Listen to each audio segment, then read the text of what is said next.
ఒక ముచ్చట చెప్పాను నేను. చెప్పు ఏంటో. మీ అమ్మ పద్ధతి ఏం మంచిగా లేదే. నువ్వు ఊరికేనాక ఏం జరిగిందో తెలుసా? తెలుసు. మా అమ్మ నీ మీద మనసు పడ్డది, నిన్ను పెళ్లి చేసుకుంటా అన్నది. ఇప్పుడు ఏమంటావు? మా అమ్మని ఇంట్లోకి వెళ్ళి వెళ్ళగొడతా అంటావు, అంతే కదా? అవునా? నా మనసులో ఉన్నది నీకెట్లా తెలిసింది? అత్తమ్మంటే అమ్మతో సమానం. అసొంటి అత్తను చెడు దృష్టితో చూస్తావా? మా అమ్మ మీదనే నా చాడే చెప్తావా? నీదో బతికేనా? ఇసొంటి మొగుడు ఉన్నా ఒకటే, సచ్చినా ఒకటే.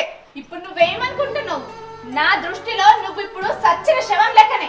పా ఇప్పుడు విడాకులు తీసుకుందాం.